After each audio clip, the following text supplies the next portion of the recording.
बिस्मिल्लाहिर्रहमानिर्रहीम। अस्सलामुअलैकुम नाज़रीन कराम, नई वीडियो में आपको खुश आमदीद कहते हैं। एक जानिब तो कराची में ताकतवरों के मोहरे बुरी तरह से पिट चुके हैं और एक तरफ तो बैलेट के जरिए या फिर दूसरी जानिब जीत कर भी बुरी तरह से एक्सपोज हो रहे हैं, और ये सब कुछ कप्तान की ही फतह की जानिब इशारा कर रहा है। वो कैसे, इस पर भी बात करेंगे। लेकिन वहीं दूसरी जानिब पंजाब के निगरान वजीर आला के लिए पाकिस्तान तहरीक इंसाफ की तरफ से नाम इस वक्त सामने आ चुके हैं। इमरान खान ने चौधरी परवेज इलाही को आज अब तक की सबसे बड़ी बाज़ाब्ता डायरेक्ट ऑफर भी कर दी है। और एक और सवाल है जो आपके ज़हनों में उभर रहा होगा कि खैबर पख्तूनख्वा की असम्बली अभी तक तहलील क्यों नहीं की। वो इसलिए क्योंकि बहुत बड़ी साजिश, एक बहुत बड़ी गेम कप्तान और पीटीआई के साथ हो सकती थी, जिसकी वजह से अभी कप्तान ने चीजों को होल्ड किया है। लेकिन केपी असम्बली की तहलील की तारीख के हवाले से भी मैं आपके सामने एक्सक्लूसिव डिटेल्स रखता हूं। सबसे पहले नाजरीन कराम, मैं आपको बता दूं कि इस वक्त पाकिस्तान तहरीक इंसाफ की तरफ से मुख्तलिफ शहरों में महंगाई मुकाओ, इलेक्शन कराओ एहतजाजी रैलियां निकाली गई, जिनमें अवाम की बड़ी तादाद ने शिरकत की।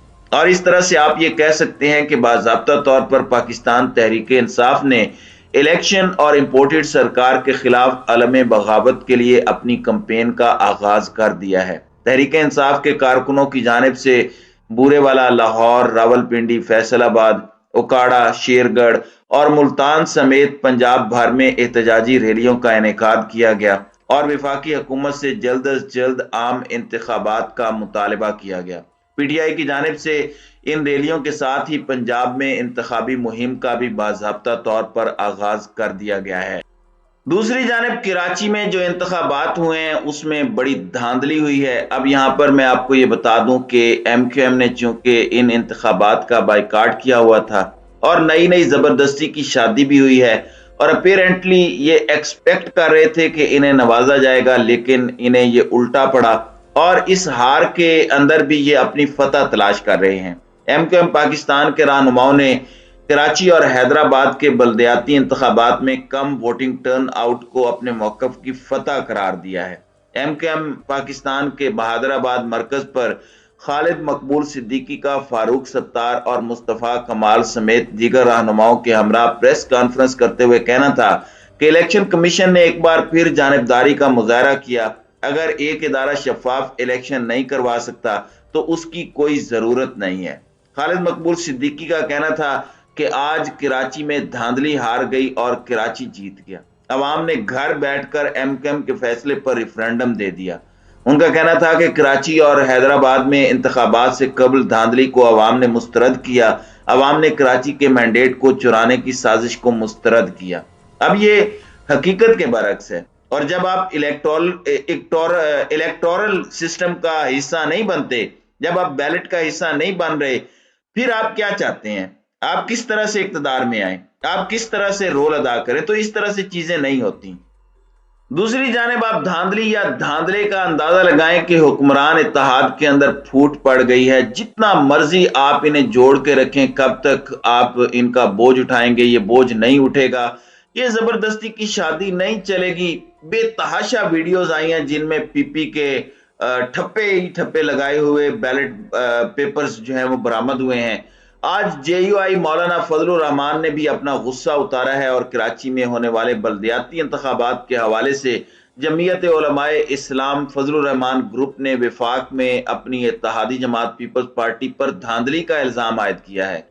जेयूआई फे के रहनुमा कारी उस्मान ने पीपल्स पार्टी पर धांधली का इल्जाम आयद करते हुए कहा कि 24 जुलाई 2022 से मुलतवी करते करते बल्दियाती इलेक्शन 15 जनवरी तक ले आए। पोलिंग स्टेशन पर अमले को रात तक पहुंचना था, जो नहीं पहुंचा। 3-3 घंटे ताखीर से पोलिंग का अमला पहुंचा और इलेक्शन जारी हुआ।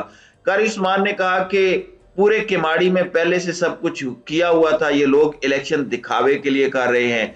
यूनियन काउंसिल 8 में चेयरमैन का उम्मीदवार धांधली करते पकड़ा गया। माड़ीपुर यूसी 3 में खवातीन पोलिंग स्टेशन से ठप्पे गायब हैं। और मैं आपको ये बता दूं कि खैबर पख्तूनख्वा के अंदर पीपल्स पार्टी नाराज है कि जेयूआई को स्पेस क्यों दी जा रही है। हमने वो स्पेस कैप्चर करनी है, क्योंकि پیپلز پارٹی تو اپنے ذہن میں پورا پاکستان فتح کرنے کے لیے تیار بیٹھی ہے. انہیں تو لگ رہا ہے کہ پولیٹیکل انجینئرنگ ہو جائے گی اور عوام ہونے دے گی. عوام نے ہونے دی پنجاب میں پولیٹیکل انجینئرنگ. اب یہاں پر آپ کو یہ ایک چیز تو سوچنے پر مجبور کر رہی ہوگی کہ خیبر پختونخوا کی اسمبلی ابھی تک کیوں تحلیل نہیں ہوئی. پنجاب اسمبلی تو نوٹیفیکیشن کے بعد تحلیل ہو گئی, نگران وزیر اعلیٰ پنجاب کے لیے نام طلب کر لیے گئے. اب پاکستان تحریک انصاف نے منگل کو خیبر پختونخوا اسمبلی توڑنے کا فیصلہ کیا ہے.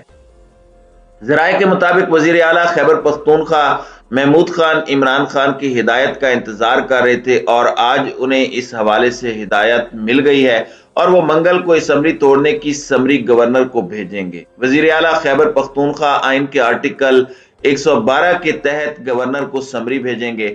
48 گھنٹوں میں گورنر سمری پر دستخط کریں گے. بصورت دیگر انہیں خود اسمبلی تحلیل کرنی ہوگی. تو یہ بھی ایک بڑی امپورٹنٹ ڈیولپمنٹ ہے اور یہ ایک بڑی خبر ہے, کیونکہ اس کے بعد پھر وفاق کی طرف سے بھی خان صاحب نے رخ کرنا ہے. اب یہاں پر میں آپ کو یہ بتا دوں کہ عمران خان کی پرویز الہی سے ملاقات ہوئی اور آپ کو پتا ہے کہ عمران خان پہلے صحافیوں کے سامنے یہ بات کر چکے ہیں, انڈائریکٹ چودھری پرویز الہی کے سامنے نہیں, صحافیوں کے سامنے یہ بات کر چکے ہیں کہ آگے چل کر امید ہے کہ کاف لیگ پی ٹی آئی میں آ جائے گی. اب پرویز الہی سے سوال ہوا کہ آپ ٹریکٹر پر الیکشن لڑیں گے یا بلے پر, یعنی پی ٹی آئی میں شامل ہونے جا رہے ہیں یا نہیں جا رہے.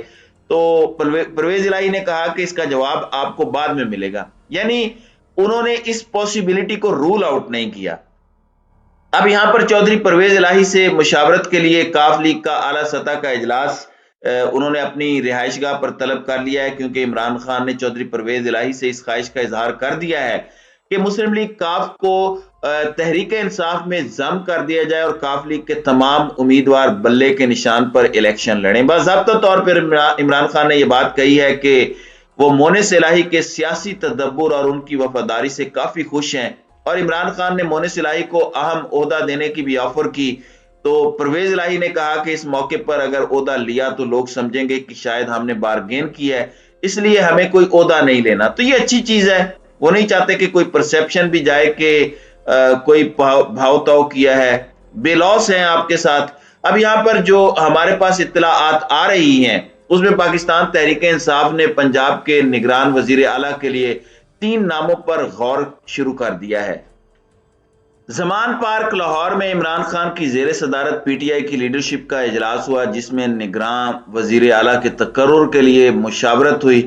ذرائع کے مطابق اجلاس میں نگران وزیر اعلیٰ کے لیے سابق چیف سیکرٹری ناصر کھوسہ, ماہر قانون پرویز حسن اور سابق چیف سیکرٹری اعظم سلیمان کا نام زیر غور آیا. ذرائع کے مطابق ان ناموں پر وزیر اعلیٰ پنجاب پرویز الہی سے بھی مشاورت کی جائے گی.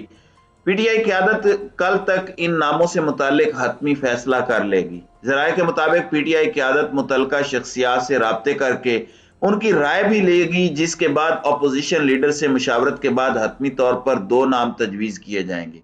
پی ٹی آئی قیادت کا موقف ہے کہ کوشش ہوگی کہ نون لیگ کے ساتھ نگران وزیر اعلیٰ کے نام پر اتفاق ہو. تو یہ بہتر ہے, کیونکہ اس میں کل کو نون لیگ نے ہارنا ہے, انہیں پتہ بھی ہے اس بات کا پنجاب میں, لیکن انہیں یہ بہانہ نہ مل جائے کہ انہوں نے یہ کر دیا وہ کر دیا, اور شاید ان کی کوشش بھی ہو کہ ایک نام پر اتفاق نہ ہو تاکہ وہ الیکشن کمیشن کے پاس جا سکیں. اب یہاں پر میں آپ کو یہ بتا دوں کہ اجلاس میں عمران خان نے ڈویژنل لیول پر ٹکٹوں کی تقسیم سے متعلق 2 دن میں پارلیمانی بورڈ تشکیل دینے کی ہدایت کی ہے.